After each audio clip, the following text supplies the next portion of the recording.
If at some point in time you were asked if you'd like a chip implanted into your body or in your brain, would you do it? I want to see yes or no in the comments. And second question, let me know some of the benefits you think technology has brought in our life and some of the things that you're struggling with. So are there any struggles, anything that you're scared of? Maybe you've got some fears. Today, I'm super excited because I have with me the author of this fantastic book called Children of the New World. His name's Alexander Weinstein. He's with me here in the studio today, and thank you so much for being here, Alexander. Pleasure. Thanks for having me. It's great to have you here. And when did the book come out? Well, it came out in September, so it's been out for 2 months. Unbelievable. It took about 10 years to write. At least the first story was 10 years ago that I wrote that. And yeah, I've been putting my love into this book over the last decade. Incredible. So if you want to order the book, we are going to put the link for Amazon into the comments section. So if you're interested by our conversation, you find it intriguing, as I'm sure you will, then make sure you click on it and order it right away. So Alexander, one of the first things I really wanted to talk to you about was just where did the inspiration come from? Because of course this is short stories, fiction stories, but they really talk about a world that doesn't seem so far away in terms of our use of technology. So where did the inspiration come from? The first story came from my computer crashing, and it took a lot of my work with it at the time, and I was deeply distraught about this computer crashing. I think I cried over this technology, and I started realizing, oh, I have this emotional connection with technology. And right around that time, everyone was getting smartphones. And all my students were saying, I love my smartphone. God forbid I ever lose it. I think they would trade a family member over their smartphone sometimes. And so that started me working on that story. And after that, technology has just gotten stranger and stranger and more in depth. And that started to breed all the other stories in there.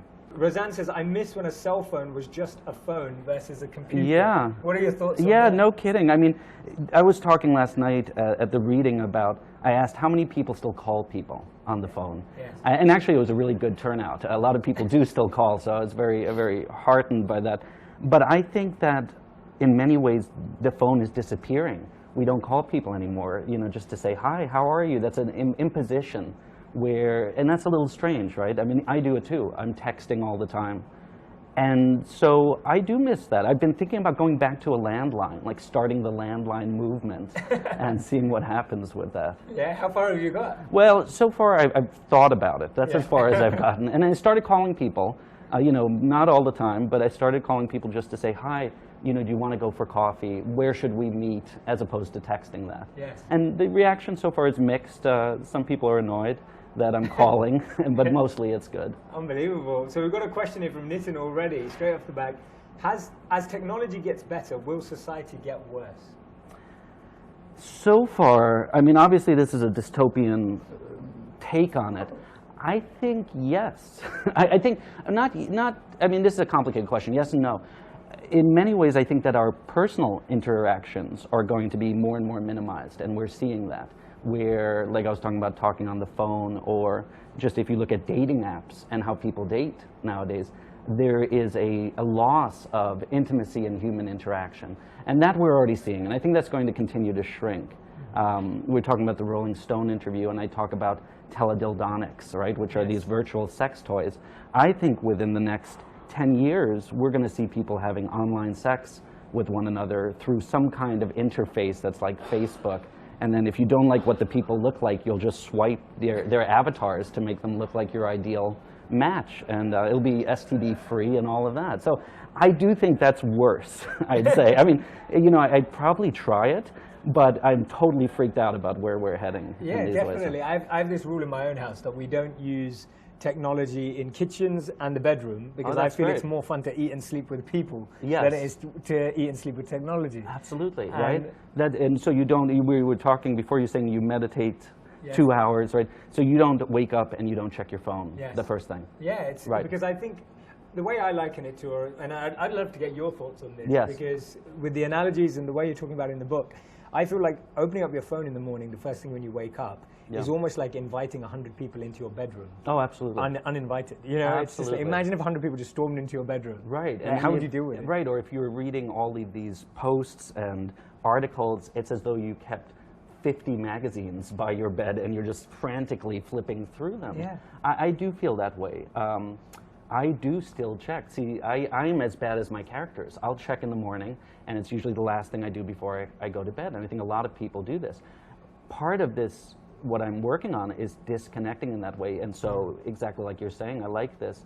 Not in the kitchen, not in the dining table, obviously, not in the bedroom. Yeah. And I have started leaving my phone at home to go out for a bicycle ride, right? Yeah. And it feels totally irresponsible to go bicycling with my son without having a cell phone on me. But it's this reemergence into our actual world. Definitely. Well, I was going to dive into that story a bit later, but we'll go into it in Heartland. Yeah. Heartland in the book. Yeah. So of course you have a son. Yes. Who's 13 years old. Yes. How does that inspire the work you do, and how does that story kind of fit in? Yeah, you know, fatherhood plays throughout this so many times, and I didn't realize it. I mean, I love being a father. I love parenthood. I think it's one of the great joys and one of the great sacred duties one has.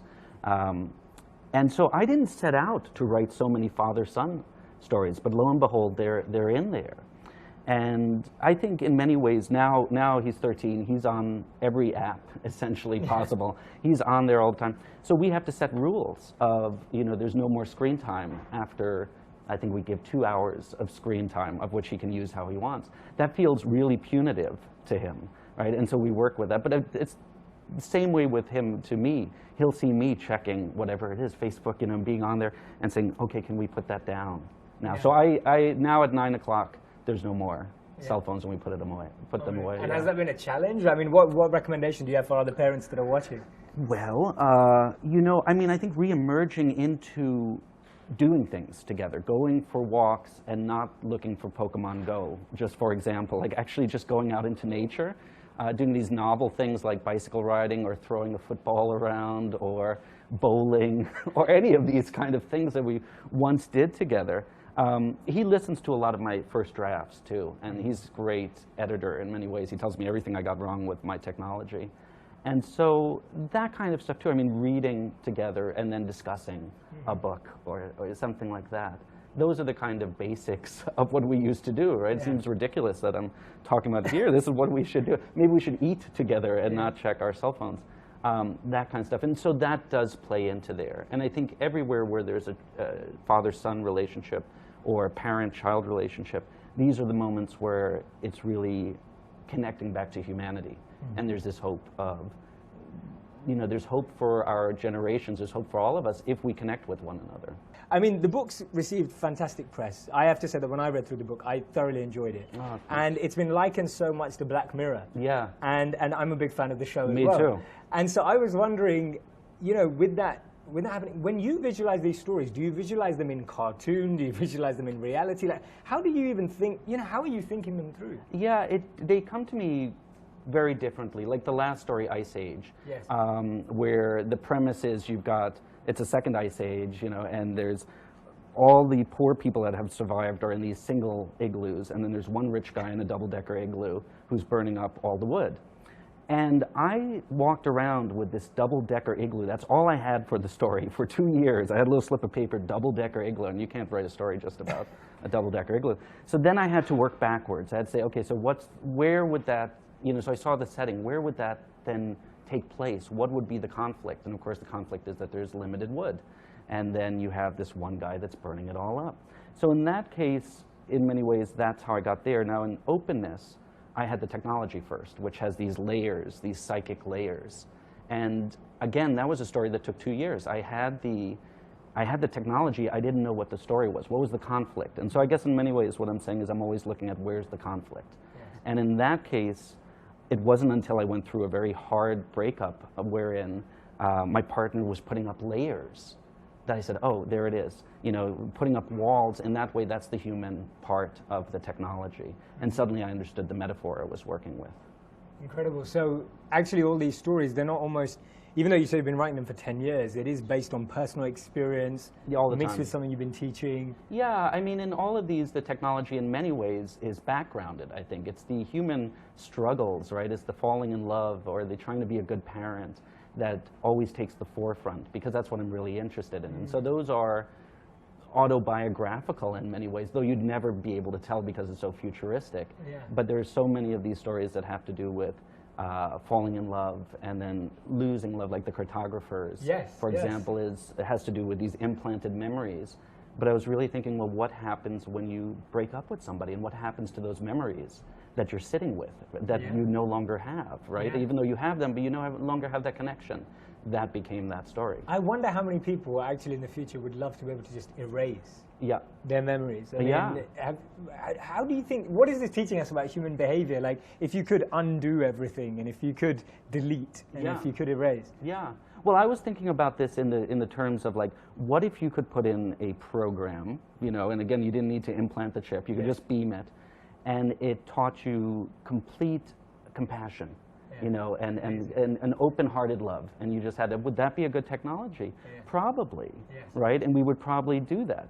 And then what would be the, of course, for me, it's always, well, what's the danger, right? And I think in many ways, we may become addicted to that. We don't feel like we can have that kind of love without the technology. Yeah, wow, so that over-reliance almost. Yeah, and I think the removing of memories, I think people would do that, for sure, right? There's a couple I can think of that would be nice to get rid of. I think the implanting, my students, if they could beam the homework and just, you know, have it read in 2 seconds, without a doubt, 90% of my students, I think, would be beaming. Definitely. Nade says human interaction is being replaced by human-machine interaction, and it's getting worse every single day. That's really sad.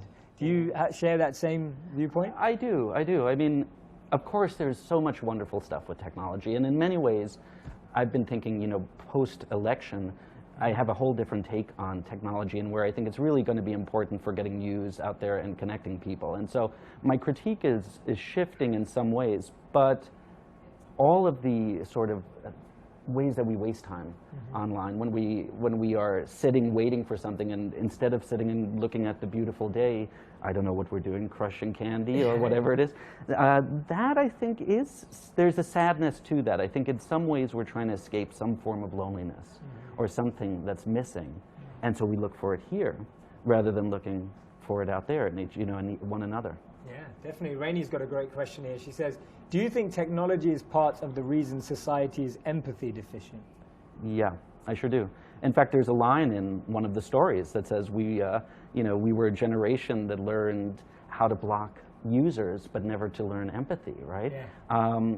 I think so. We were talking about dating apps. The swiping of people into the garbage because you don't like what they look like is about as superficial and a lack of empathy that I can think of. Yeah.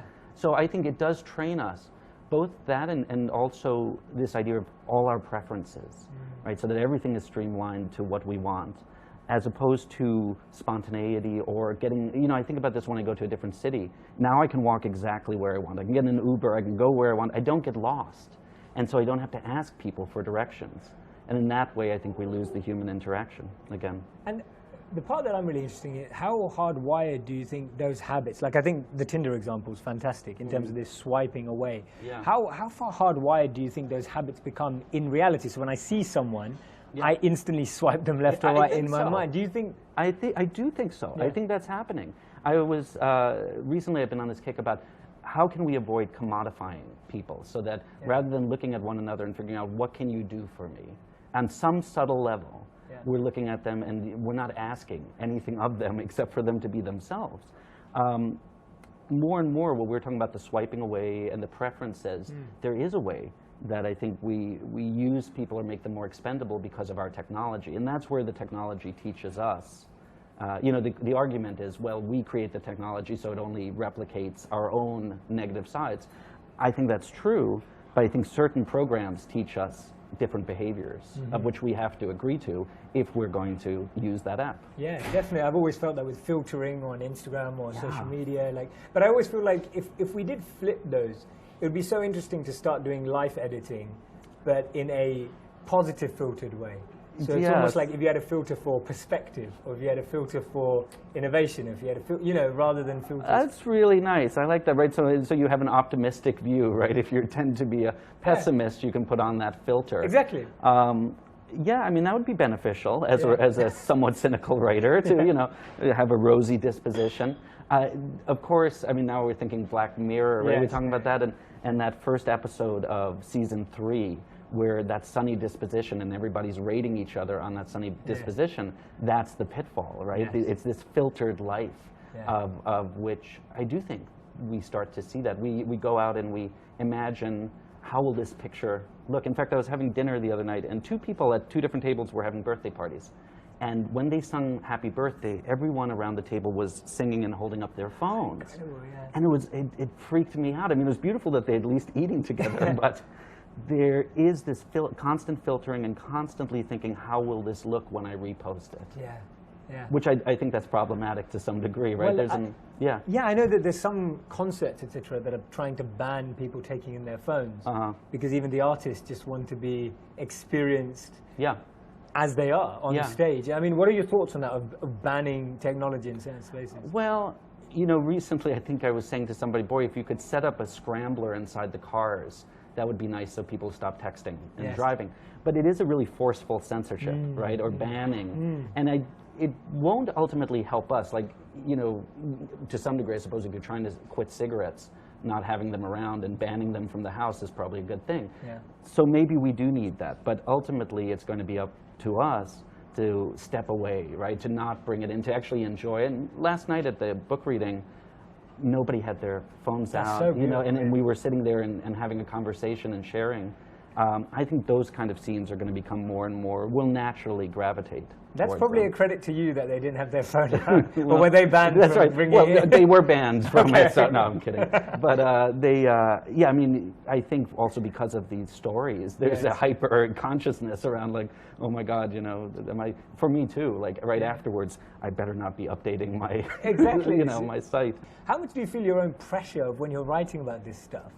How much do you feel a pressure to also live up to it, or live up to? Oh, very much so. I mean, you know, like I say, in many ways, the reasons I write these stories is because I'm struggling with it, right? And then I look around and I see a lot of other people struggling. It used to be, I used to say, I'm never going to walk down the street and check my phone. This was 5 years ago. Now it sounds super quaint and ridiculous because I do it all the time. So I do feel like I need to live up to that. And so now I'm starting these kind of withdrawal, and I feel the withdrawal symptoms. If you step away from your phone for, I don't know, 4 hours, 5 hours, there's a kind of withdrawal that one starts to feel like, oh, when I get home from the bicycle ride, let me check to see who's emailed me or what I have to tend to. Yeah. So I do feel that pressure of wanting to live up to that, and that's a good thing. Yeah, right? Definitely. Maybe I can catch up with my own critique at some point. Definitely. Brilliant. We've got some great questions coming through. Nitin says, Children of the New World focuses on relationship between technological and interpersonal connection. How would you describe your own relationship with technology, not only as a writer, but as a teacher, a father, and community member? Yeah. I would say it's bumbling and halting and mildly hypocritical, as we've already gone over. But I find that I'm really bad at technology, and that also helps me find the humor in it, because I just, like, ordering an Uber, for example, takes me forever, right? And my friends are totally, you know, flabbergasted with me. So that, you know, when we talked about fatherhood and parenthood, where I really do emphasize let's connect. As a teacher, there's no cell phones in the class, right? I mean, I do penalize that, where I say, I don't want you checking your cell phones. Obviously, though, I use video and clips that I'm sending, and they watch that at home. I do find the next generation that I'm teaching is much less able to read long essays. I've had to shorten those because the short stories. Yeah. But even that, if I assign a 20 to 30 page short story, my students often complain, unless they're writers, right? But the general thing is, no, we don't want to read Kafka, we don't want to read Baldwin, we don't want to read, you know, Orwell, any of those things. I'm like, these are great stories. I know, like, check it out, The Metamorphosis. No, too long, like, it got boring. I'm like, it blows my mind, right? So I've had to shorten stuff, and that's somewhat painful, but it's also practical. I'm like, okay, here's a video. If you watch the video, then we can talk about it, and it seems to work better. That said, as a writing teacher, I keep bringing us back to stories and things. But I love the way you're adapting. Just from, if there's any teachers watching more, I feel all of us are teachers today. I think that's such a wonderful message, that you're adapting yet still keeping the authenticity. And that's almost what we need to see more teachers. Like, you know, I'm sure you've heard of the Singularity University, or I don't know if you have, but the Singularity University pretty much condenses courses into 3 months because it believes education doesn't last any longer than 3 to 6 months anymore due to the rise of technology. And I look at that example and I think it's smart because we're understanding how people are thinking differently. So how do you keep that balance between authenticity of being a writer and a writing teacher and then going back? Well, you know, I think the authenticity comes in when we discuss things, because so even if they're watching clips at home, then we come in and the whole session is us talking.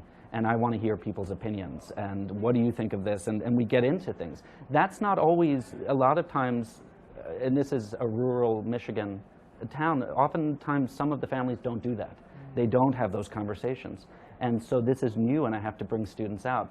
I also teach dance performance in my classes, and meditation and yoga, and so I think the dance performance is one of the most interesting, where I've got sports, you know, sports kids that are on the football team suddenly rolling around and making wild noises and doing performance art. They learn to get out of their shell in that way. Unbelievable. Margaret says, I think we swiped left or right in the 80s without apps. I actually met some great men online dating I wouldn't have met. It's a catch-22 with dating. It is. I mean, and of course you hear these stories, right? Lots of people are meeting online now, and they have been married and they have success stories. Probably, I think about this because I think, well, where's all the dark stories about? Like for every success story, there's probably 20 to 40 miserable dates that somebody had to go through to make it there. And for me, I tried online dating and I found it miserable. Also as a writer, like I was just spending so long reading and typing, and I'm like, you know, I got to work on some stories. And so I got off online dating and went back to, I'm just going to meet people regularly and say, hi, how are you, you know, doing. Which is very intrusive now because they have to take out their earbuds and all that. I did, and I think people do feel slightly fearful. And I wanted to address that in our conversation today. That people out there are either feeling fearful of losing their relationship with their children, people are feeling of losing their relationship with their partner. I think more people, you know, studies have shown that more people would choose their phone over their partner. Really? Right? Yeah, for sex particularly. Really? Yeah, oh my God. There's a study I horrifying. read, that said people would rather, they wouldn't go a day without their phone, they'd rather go days without sex. Wow. So when we're looking at those, you know, fears that genuinely people have, and often it seems like only one person's fearing it in the relationship. Ah, interesting. How do we, is there a way of overcoming those fears, or how do we understand them better? Because you're really helping us do that in this book. Thanks. Yeah, how do we begin? I mean, we begin talking about it. We begin talking about it openly, right? And so this has come up a lot with gaming culture, where legitimately people are having total friendships and really important communities through gaming online with other people. But I've been hearing mostly from women the complaint that, and it doesn't have to be gendered, right? But mostly women are saying, yes, but my boyfriend or my husband disappears and I go to sleep alone, and they stay up. Or, you know, the boyfriend sneaks out of bed to go play for 2 or 3 hours and disappears into that game. That's a legitimate concern, right? And so I think starting to be able to talk about that, we may end up having cybernetic therapists to help us out of this, right? That may be a new job if it's not already. And it'll just be an online program helping us out through it, right? But yeah, I think we have to talk about that. I don't like when I'm sitting at the table, go out to dinner, if somebody's on their phone. In many ways, most people don't do that anymore.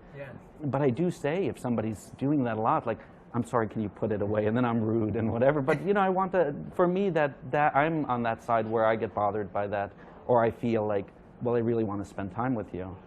And I think being vulnerable in that way and saying, these are the things I'd like, can you put the phone away, can you not game, you know, but it causes a lot of trouble. Easier said than done. Definitely. We've got this great question that I've just seen here that says, do you think there are technologies or experiences that technology enhances? For example, we're watching you right now on the, you know, so, Oh yeah, completely. And again, one of the biggest things I think technology does that's wonderful is, for example, black people are being shot by police. Innocent black people are being shot by police. This is getting now, thanks to video and uploading, it's being reported, right? The pipeline, the Dakota pipeline, we would not know about that if it wasn't for all of the Facebook and all of the work that those activists are doing. This is a place where technology does excellent work, right? And you know, Terence McKenna, who I read, who is far out or was a far out thinker, he really believed that we were going to move into this great world of virtual reality, where our dreams and our sort of psychedelic realities could play out online. He was much more optimistic than I am about that, but I do think that's interesting. I think, you know, again, when we're getting into consciousness, there are ways that I think technology can help us with our consciousness. Right now, it's not fully, but that's also what we're choosing, how we're choosing to use it. And maybe we haven't figured out fully how to use it yet. Maybe we've been sucked down some other rabbit hole where it's games and, you know, it's sort of like young kids that get excited about shiny objects, right? And so that's where we went. But I think there's a lot of unexplored territory in technology, and I'm hopeful that we will change the way, because I don't think even though I've been kind of preaching, put it away, no, I mean, I think also, can we find really good ways to use it? Exactly. I think that's what really intrigues me. One of the principles I learned about when I lived as a monk was that all objects are ultimately empty, but they find meaning by how they're used. Yes. And I see technology is the same vessel. It's a vessel, and it can be used for positive good, or we can use it to waste our time and pass our days and ignore the beauty of the planet or people. Yeah. And so I think for us to use these as an inspiration to figure out how we can use them right. Yeah, and I mean, technology is we're going to need it to help us with drinking water, for example, and clean energy and these kind of things.